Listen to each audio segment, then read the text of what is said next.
Nous avons modernisé Jésus aujourd'hui. La version moderne de Jésus que nous avons créée l'a édulcoré.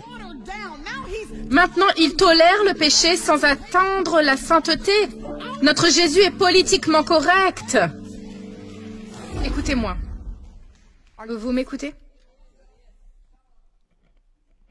Oui, nous vivons à une époque où nous sommes plus intéressés à être impressionnants qu'à être saints.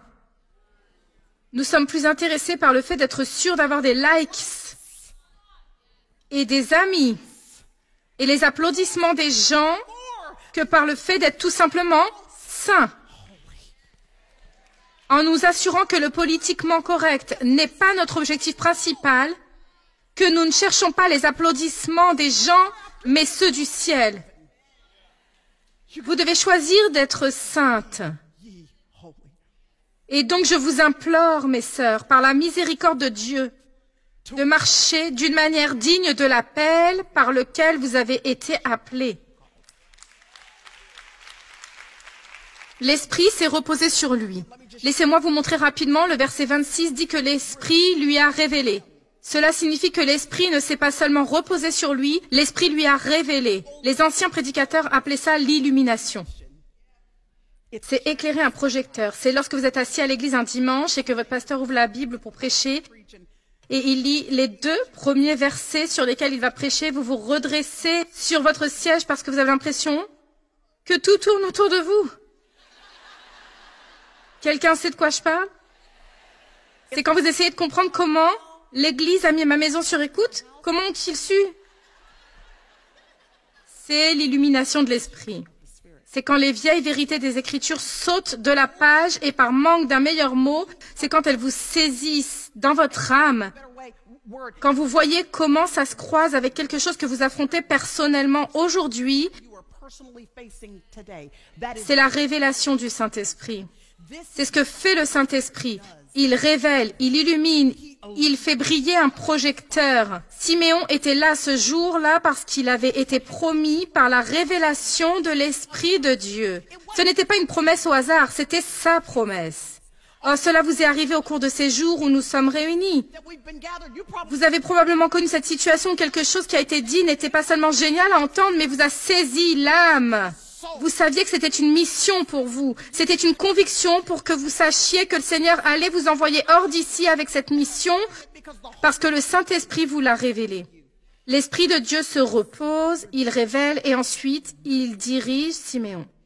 Parce qu'il est dit au verset 27, il est venu en esprit au temple, ce qui signifie que l'Esprit lui a dit à cette date d'aller au temple. Il est dit qu'il est venu en esprit au temple sous la conviction de l'Esprit Saint. Quand l'Esprit a dit d'y aller, Siméon a dit « Oui, monsieur ». Il s'est soumis à la direction du Saint-Esprit. Et il était au bon endroit, au bon moment pour tomber sur le Messie, parce qu'il était soumis à la direction du Saint-Esprit. Savez-vous que plus vous ignorez cette petite conviction, plus cette voix devient silencieuse? Non pas parce qu'il ne parle plus, mais parce que vous avez construit un mur de désobéissance. Vous avez étouffé la voix du Saint-Esprit. Il vaut mieux être si sensible au Saint-Esprit de Dieu que parfois vous donnez alors qu'il ne vous a peut-être même pas incité à le faire, mais ce n'est pas grave parce que vous obéissez au Saint-Esprit de Dieu au mieux de vos capacités, juste pour garder ces voies respiratoires ouvertes, dégagées de la désobéissance qui commencera à étouffer sa voix dans votre vie. Parce que plus que tout, l'ennemi veut vous déconnecter du privilège d'entendre la voix de Dieu. C'est ce qui sépare notre foi de toute autre soi-disant foi sur la surface de la terre, c'est que notre Dieu est vivant. C'est qu'il parle. C'est que nous avons le privilège d'entendre sa voix. Ne minimisez jamais la valeur, la beauté, la grâce généreuse de ce privilège que nous avons d'entendre la voix de Dieu. Le Saint-Esprit s'est reposé sur lui. Il y a 2 autres choses que je veux vous faire remarquer qui étaient symboliques ou significatives chez Siméon, qui lui ont ouvert les yeux pour voir Jésus tel qu'il devait être vu. dans cet ensemble que les autres ont minimisé, trouvé insignifiant, qu'ils ont totalement ignoré parce qu'ils ne pensaient pas que leur roi ressemblerait à cela. Voici ce qui a ouvert les yeux de Siméon, non seulement qu'il était en esprit lorsqu'il est entré dans le temple. Et d'ailleurs, voici une autre piste de lapin, désolé. Si nous venions à l'église en esprit, cela changerait notre expérience à l'église. Je peux juste dire ça? Parce que pendant que tout le monde regardait ce pauvre couple en se demandant pourquoi ils étaient parmi eux et en ignorant Marie et Joseph, Siméon est venu en esprit.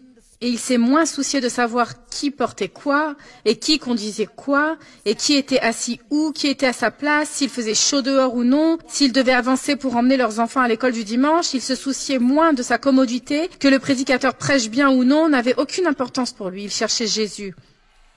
Que les microphones soient parfaitement équilibrés ou que les lumières soient exactement comme elles devraient être, que les écrans LD soient bien visibles ce jour-là, que les placeurs soient ou non aimables, ce n'était pas sa priorité. Il était venu avec les yeux rivés sur Jésus. Nous serions moins critiques et moins sceptiques si nous venions à l'église dans l'esprit. Alors la pression ne serait pas sur la personne qui est sur l'estrade parce que vous n'êtes pas venu pour les voir, vous êtes venu pour voir Jésus. Ok, verset 27. Il vient par l'esprit, regardez ce qui se passe au verset 27. Les parents emmènent l'enfant Jésus. Jésus entre dans les bras de ses parents. Regardez le Sauveur. Regardez comment la présence manifeste de Dieu arrive en ce jour remarquable. Regardez-le se manifester dans l'expérience de ce saint âgé, Siméon, d'une manière très personnelle et dans le paysage de l'histoire humaine. Il arrive dans les bras de ses parents. Il y a quelque chose dans la façon dont nous voyons Jésus quand nous le regardons à travers les chemins bien usés qui ont été affinés par nos parents, nos grands-parents, nos arrière-grands-parents, nos ancêtres et nos 4 mères spirituellement parlant, les personnes qui nous ont précédés, qui ont marché avec Jésus juste un peu, qui ont passé leur vie à le servir. Je suis toujours nerveuse quand je vois un groupe de jeunes chrétiens avec leur petit jean moulant, leur café au lait, leur toast à l'avocat, que j'adore d'ailleurs. Je suis juste toujours un peu nerveuse quand je les vois Instagrammer toutes leurs expériences religieuses sans la surveillance de quelques parents spirituels. Parce que vous tous, nous avons modernisé Jésus aujourd'hui. La version moderne de Jésus que nous avons créée l'a édulcoré. Maintenant, il tolère le péché sans atteindre la sainteté. Notre Jésus est politiquement correct.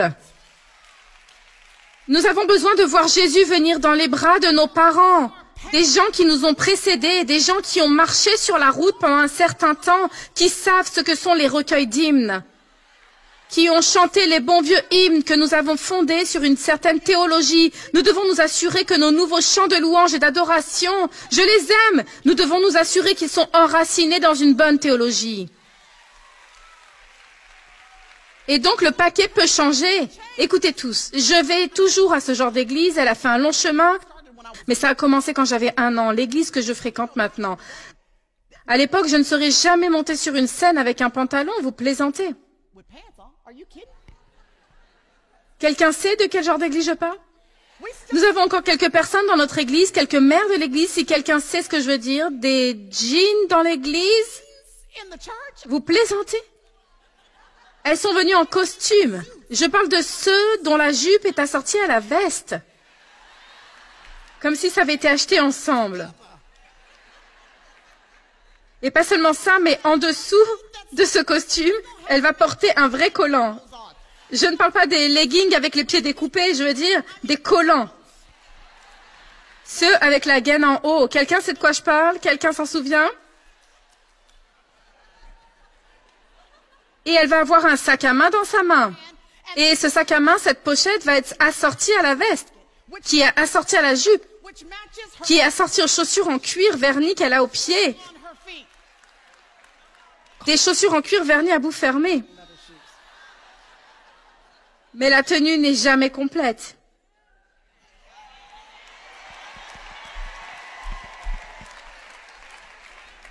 Et vous savez que ce n'est pas un chapeau ordinaire, hein? Vous savez qu'il y a quelque chose, une plume, un filet, ou quelque chose qui est assis juste comme ça. Et elle va adorer Dieu.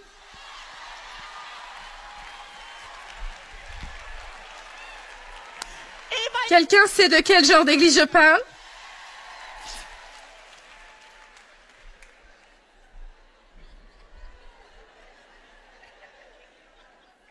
Et j'aime quand elle vient témoigner de ce qu'elle a vu le Seigneur faire. Ce n'est peut-être pas moderne, ce n'est peut-être pas nouveau et amélioré, mais c'est le Jésus d'Abraham, d'Isaac et de... C'est le Dieu de nos ancêtres. Il y a des choses que vous ne pouvez pas apprendre sur Instagram. Il y a des choses que vous avez juste besoin d'être avec une mère de l'église. Quelqu'un qui a marché sur la route un peu plus longtemps pour vous assurer que vous pouvez rebondir sur elle ou lui et à partir de la vraie parole vénérée théologiquement basée bibliquement immuable de Dieu. L'emballage peut changer, mais les principes ne changent jamais. Jésus n'a jamais été politiquement correct. Il a toujours été un révolutionnaire. Il n'a jamais rejeté le péché. Il l'a appelé en grâce, mais surtout en vérité. Il n'a jamais été édulcoré. Il a toujours dit, « Je suis le seul chemin. Je suis la vérité et je suis la lumière. » Il n'a pas acquiescé ou toléré, il a aimé. Mais il a dit, « Repentez-vous, car le royaume de Dieu est proche. »